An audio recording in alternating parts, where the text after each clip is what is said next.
ननद आई बोली भाभी क्या बना है खाना, ननद आई बोली भाभी क्या बना है खाना। तुम अपने घर को जाओ ना, मेरा दिल ठिकाने नहीं ना, मेरी मुर्गी खो गई है ना, मेरा दिल ठिकाने नहीं ना।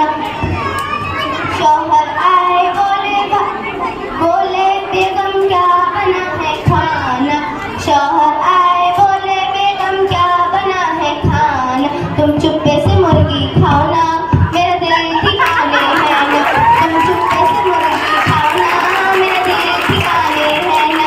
मेरी मुर्गी खो गई है ना, मेरा दिल ठिकाने है ना, मेरी मुर्गी खो गई है ना, मेरा दिल ठिकाने